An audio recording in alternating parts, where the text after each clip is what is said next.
Welcome to New Mexico Black Rifle Operators Union. I'm your host, Sean. Well, let's see, where are we going today?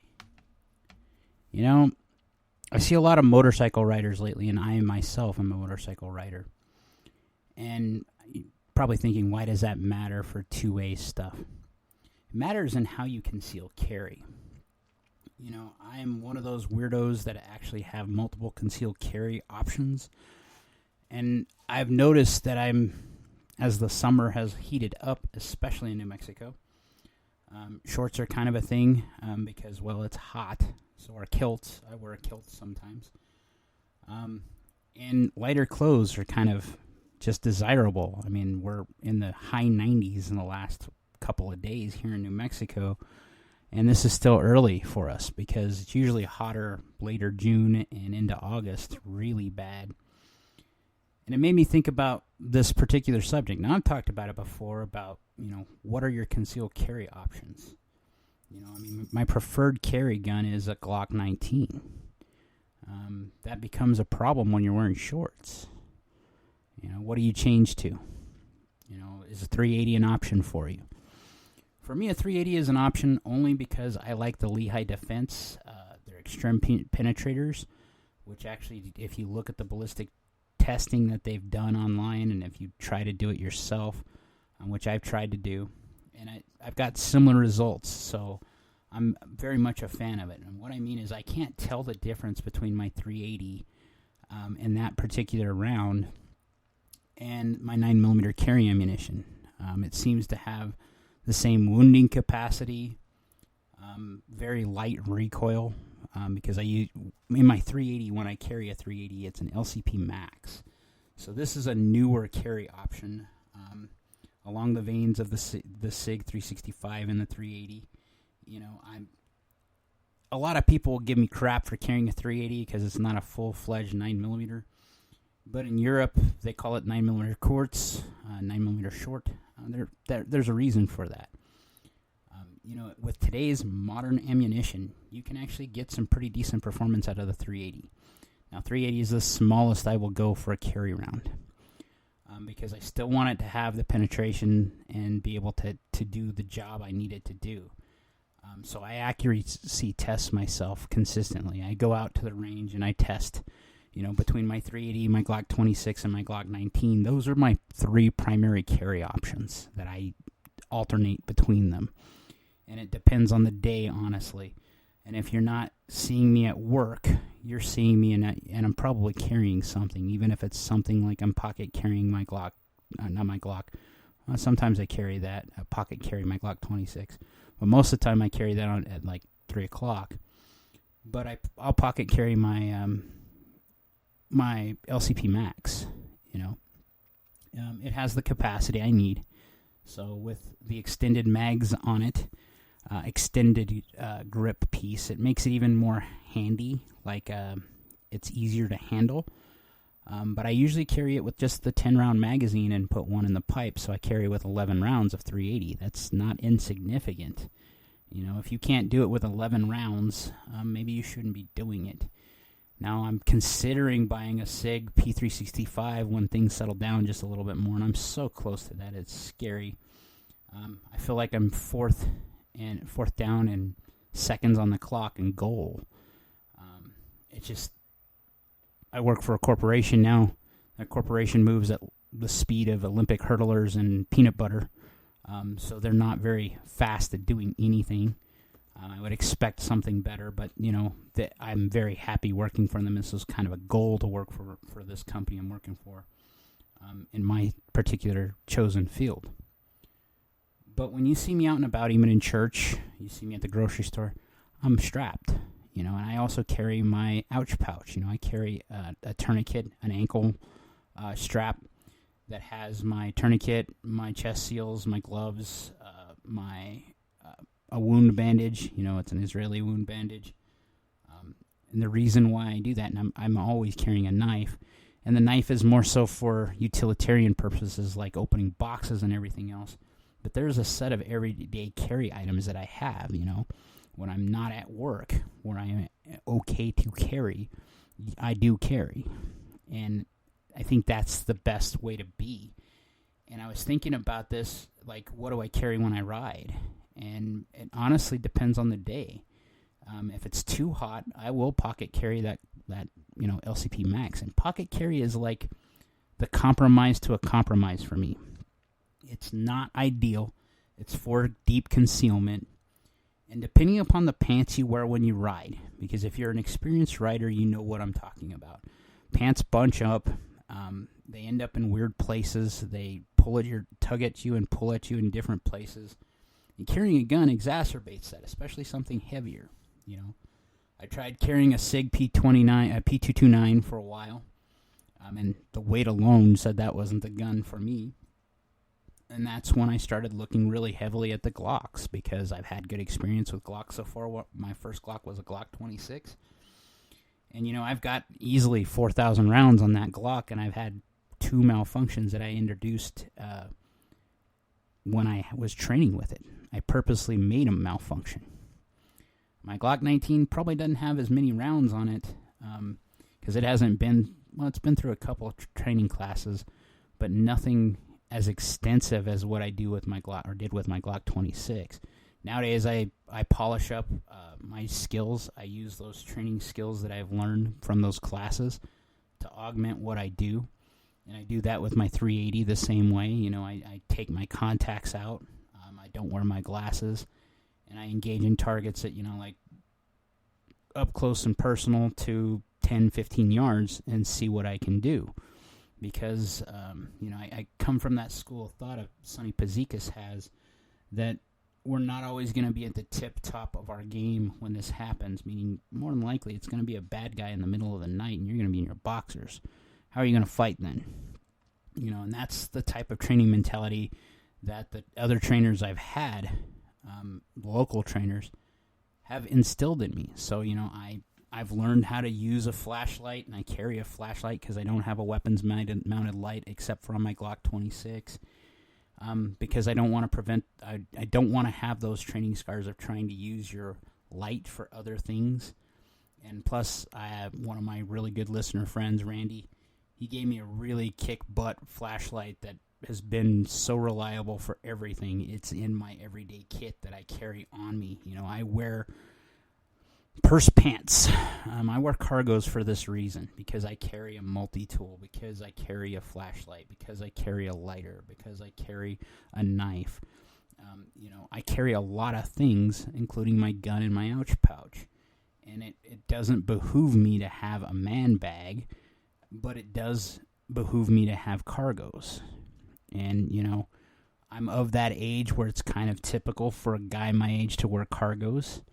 And my gun goes with me everywhere where it can, and I'm carrying it because the gun in the hand is better than the one in the safe. And it makes me think about, I have a lot of friends that got their concealed carry, quit carrying it because they're like, well, my car is in New Mexico, your car or your truck is an extension of your home, so you can throw it in there and hide it. And I understand that, but more often than not, where you're going to need it is not going to be in your car. Maybe in the ATM when you go hit the ATM. But what about in the grocery store or in the parking lot as you're getting to your car? From any of the other stores you go to throughout your day. Because that's where muggers are going to get you. And that's more likely where you're going to have to use your concealed carry.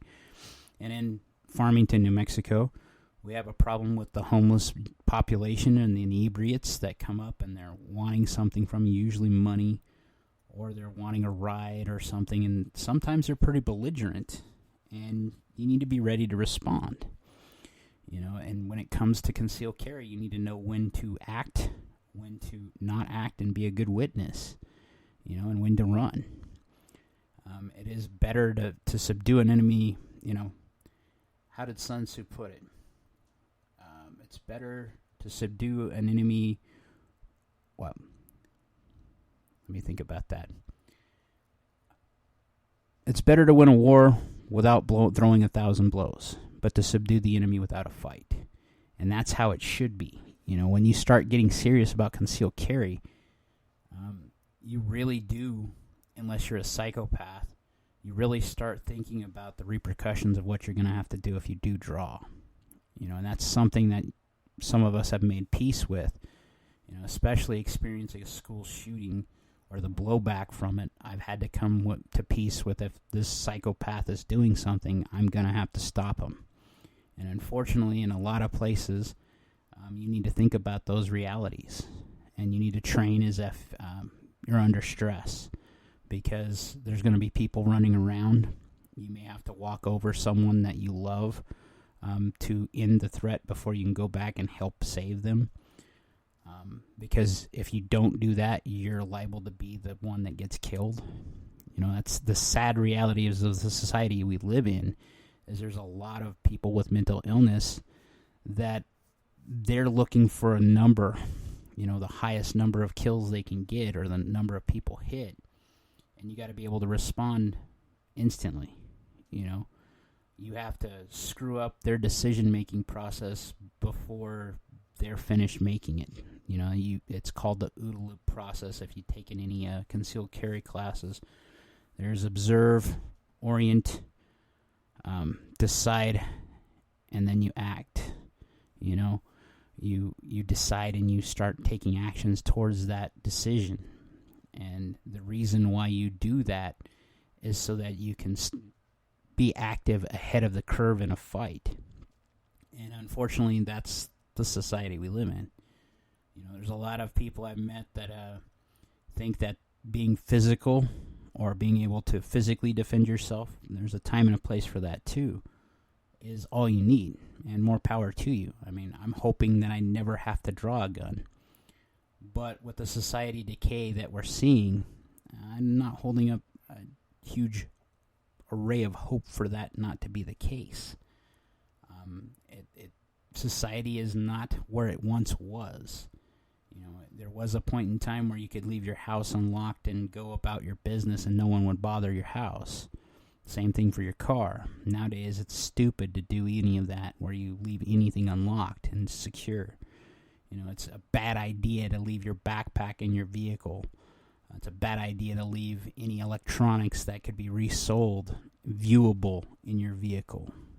It's a bad idea to not have a car alarm, as stupid as it sounds. And most modern cars have car alarms for that reason. And these are things that you have to think about, And talking to friends tonight, something that made me think about the ouch pouch I carry, is they were on a vacation when a road actually disappeared, like it crumbled and fell off part of the mountain. I'm not saying that you're going to be a first responder or that you need to do that, but you should kind of think about that type of mentality. But what are the odds of you running up on an accident in where you live?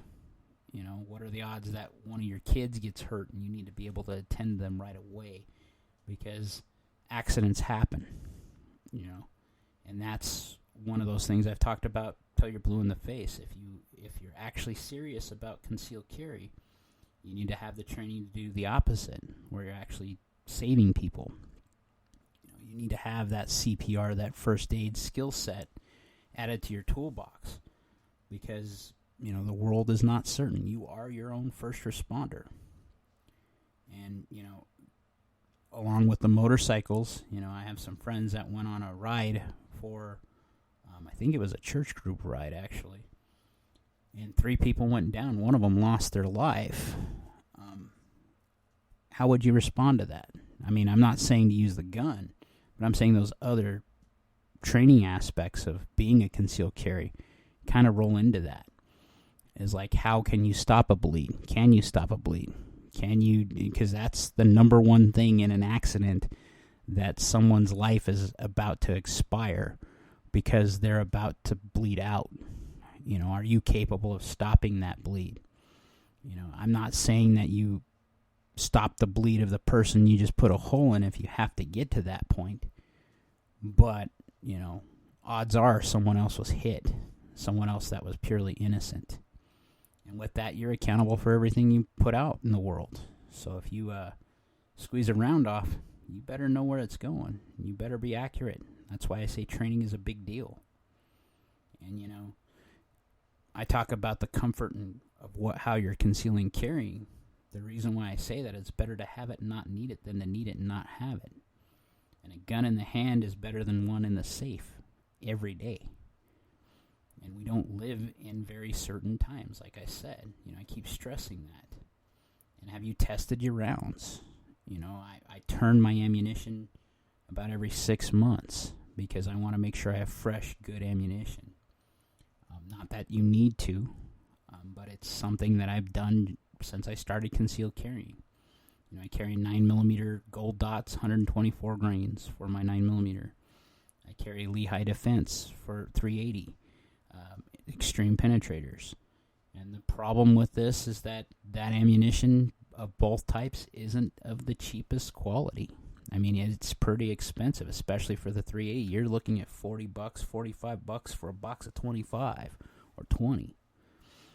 And that gets expensive. That's why I like Go Rogue, is I can train with their 124 grain bullets and get an experience that's very much similar to what I experienced with my gold dots. That's something that you need to think about. Is as you do this and you get serious about it, you're going to train.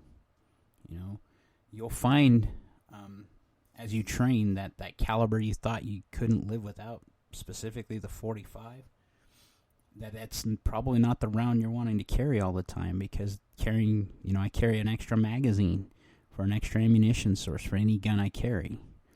And 45 weighs more than 9mm. And, that stuff weighs down your pants. The more stuff you carry in your everyday concealed carry kit, whatever it is, becomes a thing you're going to have to live with if you're serious about this. So just some more things, to think about, especially if you're a rider. How do you carry? Do you carry in your jacket? Do you carry in your waistband? Do you carry in your pocket like I do? Do you carry it on your ankle? What happens if it rains? How do you deal with the weather? On a motorcycle, it's a different experience. The rain goes in weird places, especially if you're ankle carrying. There was a point in time I tried to carry my Glock 26 ankle carry, and then I realized very quickly that during rain, water goes straight up my boot, right into where my holster would be. That's probably not a good plan, And you figure this stuff out. You're not going to get it right the first time. And if you don't ride, that's great. How are you carrying on your daily person? Can you carry legally? These are things you need to ask yourself. Should you carry legally? There's a lot of thought that goes into this before you jump head first into this pool. But I urge you, with today's society, to think about it. Like, share, subscribe. Most importantly, be great.